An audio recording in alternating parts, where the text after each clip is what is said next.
سابق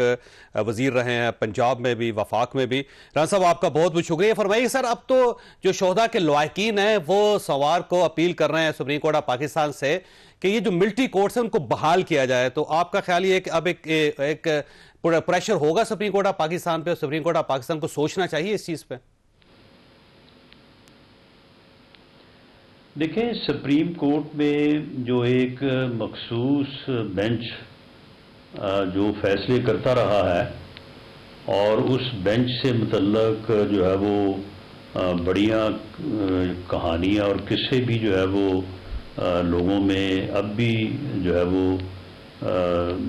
سنائے جا رہے ہیں، سنے جا رہے ہیں اس سے پہلے بھی۔ تو یہ فیصلہ جو ہے، یہ فیصلہ اس کے اوپر بڑا اعتراض ہے اہل الرائے لوگوں کو، بلکہ جو لیگل اوپینین رکھتے ہیں لوگ، کہ دیکھیں آرمی ایکٹ 1952 جو ہے وہ پچھلے تقریباً 70 سال سے جو ہے وہ نافذ عمل ہے، اور وہ ایک ویلڈ آرگن آف لیجسلیشن ہے۔ اسے آج تک پارلیمنٹ نے یا کسی کورٹ نے کالعدم قرار نہیں دیا، اور اس کا جو سیکشن 2D ہے وہ 1967 سے جو ہے وہ روبہ عمل ہے، اور اس میں آج تک ایسے لوگوں کو ہی ملٹری کورٹس میں ٹرائی کیا گیا ہے کہ جنہوں نے واقعی اسٹیٹ کے خلاف جو ہے وہ کوئی ایسا کام کیا جس سے ریاست کا بنیادی جو سیکورٹی ریلیٹڈ معاملات ہیں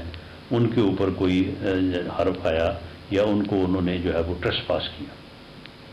اب 9 مئی کے واقعات کو جو ہے وہ وجہ بنا کے، 9 مئی کے واقعات بھی جو ہیں وہ بھی ایک ایسے پروہیبٹڈ ایریا میں ہوئے کہ جہاں پہ جو ہے وہ سیکورٹی کی وجہ سے عام آدمی کا جو ہے وہ جانا داخلہ جو ہے وہ منع ہے، اور وہاں پہ لوگوں نے جا کے جس طرح سے شہداء کی یادگاروں کو اور ملٹری کی دفاعی انسٹالیشنز کو جو ہے وہ نشانہ بنایا، تو وہ جو ہے وہ پریما شاہی معاملہ جو ہے وہ ملٹری کورٹس کا دائرہ کار جو ہے وہ بنتا تھا۔ لیکن چلیں، اگر آپ نے اس میں کوئی جو ہے وہ آپ کی رائے مختلف تھی تو آپ اس تک محدود رہیں۔ انہوں نے ایک ایسا فیصلہ کر دیا جو کلبوشن تک جا پہنچا ہے، اور وہ بات اب دنیا جو انٹرنیشنل کورٹ آف جسٹس ہے وہاں تک بھی جائے گی کہ جی وہاں پہ تو اس قانون کو ہی کالعدم قرار دے دیا گیا جس کے تحت کلبوشن کا جو ہے وہ ٹرائل ہوا، اور سینکڑوں لوگوں کے ٹرائل جو ہیں وہ پچھلے 70 سال میں آرمی ایکٹ کے تحت ہوئے ہیں۔ ان میں آرمی کے لوگ بھی ہیں، سویلین لوگ بھی ہیں، لیکن وہی لوگ ہیں جنہوں نے ریاست کے دفاعی نظام کے ساتھ جو ہے وہ کوئی جو ہے وہ ٹریسپاس کیا ہے۔ تو اس طرح سے ایک سیاسی نقطہ نظر رکھتے ہوئے ایسا فیصلہ کرنا جس سے ملک کا جو ہے وہ دفاع کا اور سیکورٹی کا جو ایک بنیادی یعنی معاملہ ہے اس کے اوپر حرف آئے یا اس کو کوئی جو ہے وہ نقصان پہنچے۔ اب رانا صاحب میں نے بریک لینی ہے، لیکن سوال آپ کے پاس چھوڑ کے جا رہا ہوں کہ یہ جو 5 رکنی بینچ تھا،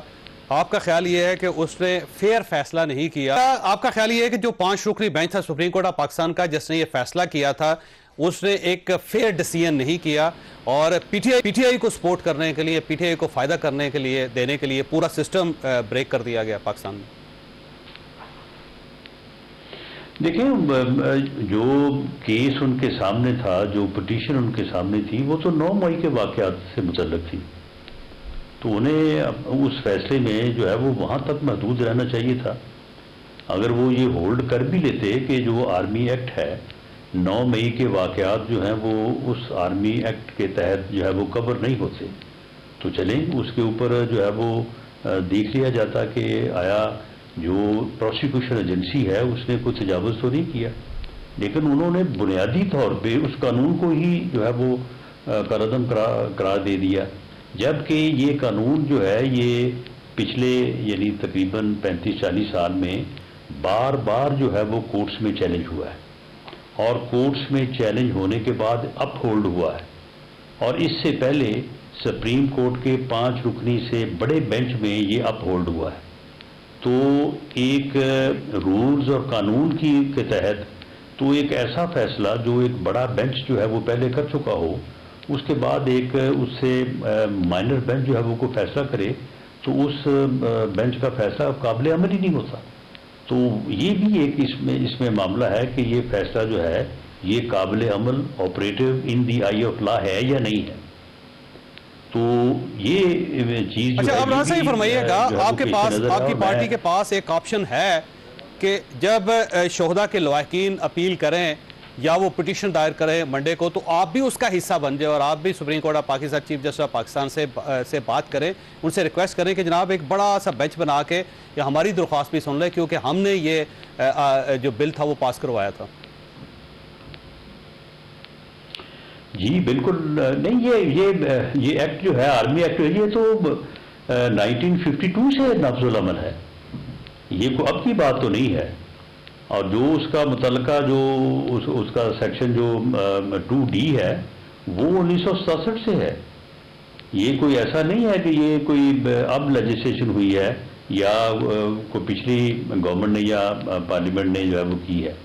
اب دیکھیں نا، ہمارے ملک میں تو ایسی مثالیں بھی موجود ہیں کہ ایک اسپیشل ٹریبیونل بنا، اس نے جو ہے وہ ایک فیصلہ کیا، اس کے بعد ہائی کورٹ نے اس ٹریبیونل کو اڑا دیا. یہاں پر تو ایسی مثالیں بھی موجود ہیں کہ ایک بینچ تھا اور اس بینچ نے کانسٹیٹیوشن ری رائٹ کر دیا اور وہ ابھی تک جو ہے وہ ری ریٹن کانسٹیٹیوشن جو ہے وہ موجود ہے. تو جب ایسے معاملات ہوں تو اس کے اوپر پھر جو ہے وہ ایک انتہائی افسوسناک صورتحال جو ہے وہ پیدا ہوتی ہے. اور شہداء کے لواحقین نے، ان کی فیملیز نے جو پریس کانفرنس کی ہے، بالکل میں سمجھتا ہوں کہ ان کے خدشات جو ہیں وہ درست ہیں، ان کی حمایت کی جانی چاہیے، ان کی تائید کی جانی چاہیے. اور اگر کوئی ایسا موقع بنتا ہے کہ ان کی پٹیشن میں کسی سیاسی جماعت کو یا ہماری جو وکلاء تنظیمیں ہیں ان کو حصہ بننے کی ضرورت پڑتی ہے تو انہیں بننا چاہیے. بالکل صحیح. اچھا راز صاحب یہ فرمائیے گا کہ ایک پرسیپشن پاکستان پیپلز پارٹی کی طرف سے یہ دیا جا رہا ہے کہ آپ کی کوئی ڈیل ہوئی ہے اور اس ڈیل کی وجہ سے آپ کے لیے سارے دروازے کھول دیے گئے ہیں اور پاکستان پیپلز پارٹی کو لیول پلینگ فیلڈ نہیں دی جا رہی. مطالبہ کیا جا رہا ہے بار بار کہ لیول پلینگ فیلڈ دیں، ہمیں بھی سپیس دیں. نہیں، اگر لیول پلینگ فیلڈ نہیں دی جا رہی تو انہیں پھر الیکشن کا بائیک آؤٹ کرنا چاہیے. یعنی اگر الیکشن میں ان کو لیول پلینگ فیلڈ جو ہے وہ نہیں دی جا رہی تو وہ کہیں کہ جی ہم نے اس الیکشن میں حصہ نہیں لینا. لیکن وہ تو دعوے کر رہے ہیں کہ ہم 100% الیکشن میں کلین سویپ حاصل کریں گے اور وزیر اعظم بنیں گے.